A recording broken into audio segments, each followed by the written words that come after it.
Just as Rita and Karl entered the class, the small but muscular instructor in his late 40s asked them, "Ah, Rita, welcome. It's good to see you back here as a teacher instead of a student. Who is this that you've brought with you?" Chances were he wasn't part of the elite. He was too old to have been chosen even a decade ago. But if he was a martial arts expert, he would be the perfect person to be training new recruits. They wouldn't be stronger than he was, and they knew basically nothing, unless they happened to have some special training at home, with the hope that they would be in the lucky 5% that managed to gain an affinity to mana from the injection. That was a fairly big risk to take, but some would surely have done it, just in case. This is Karl. He's an agility-type fighter with a ranged magical attack that utilizes the claws on the gauntlets. It has proven quite versatile, and since it's a gauntlet-type weapon, he should fit in fairly well in your unarmed combat classes as well. Rita explained. "Well, that sounds like it's a properly versatile skill set. All right, let's see what you can already do, and what you still need to learn." The instructor agreed. Karl laughed and Rita smirked. They both knew that he knew nothing, but with the enhancement that he had been getting from Hawk, at least he might not embarrass himself. The instructor noticed his uneasy look and smiled. "Don't worry too much. It's unarmed combat. Just leave your gauntlets over there and we can spar a little.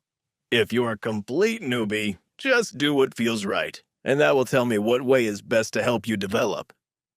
"Yeah, swoop down from above and break his neck," Hawk added. Not helpful. I can't fly. Karl thought back. "Then jump or something, I don't know." Hawk pouted. Karl set his gauntlets off to the side and took a combat stance that he had learned from Rita on the first day. At least he now knew how to throw a punch without hurting himself, but they would have to see how the actual match went. The instructor threw a sudden punch, and Karl swatted it aside as Rita had told him, then counterattacked with a punch of his own, which the instructor simply sidestepped to evade. For a man who couldn't be an elite, he was insanely agile, and Karl's follow-up punch also missed, making him think that Rita had been taking it even easier on him than he had first suspected. The instructor's knee caught Karl in the midsection, forcing him back, but he swung his leg out in a sweep, trying to knock the instructor over. He misjudged the range, but being down low let him block the next knee and tackle the instructor, who was only a little taller than Karl was. That turned out to be the wrong move, as the man caught him, and then suddenly Karl was spinning through the air to land on his back. Ew! Dust puffed up around him as the wind left his lungs and Karl gasped, but rolled to his feet. "Not bad, kid. I've got a good idea of how you like to fight now, so we will put you with the mixed martial arts group. Those stand-up fighters do well against soldiers, but it looks like you'll be better in bar brawls and nastier fights against monsters. It might seem counterintuitive, but with your speed and power, a punch to the head will stun many common monsters. And grappling skills can be adapted to keep their claws away from you. It's not an offensive art. You have your ranged attacks for that.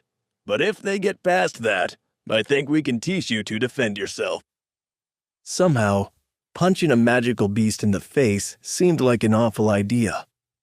But if the option came down to that or being bitten, he supposed it wasn't all that bad. "Rita, come over here and give us a hand.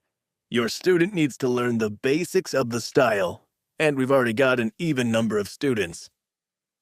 Sergeant Rita looked like she had been prepared to sit this class out, but when she was called, she didn't resist. Not many of these new students would be Karl's match anyhow, and it would just be bullying for him to spar with the ones who didn't receive a large initial physical boost. Once again, Karl found himself headed back to the cafeteria for dinner, totally exhausted, sore in every muscle and barely able to walk. But the memory water was working, and he could recall each of the 50 techniques that he had been shown that day with perfect clarity, along with the proper way to use them. After a few more weeks of training, so his body remembered it as well, he might even be able to consider himself a trained amateur fighter. Karl sat down alone at a table, but he was soon joined by other members of the unarmed combat class. Man, you won the lottery with that awakening, didn't you? It's the first week, but you're already so fast. And you even got a personal trainer. One of the boys from the mixed martial arts group greeted him. Karl laughed. I got a personal trainer because my marking is different from any of the others, and they had no idea what sort of skill I was going to get. So I was tossed a personal trainer, and we're just guessing our way through it. Most of you guys should have gotten the grappler or monk marks, right? The open hand or the staff over the fist?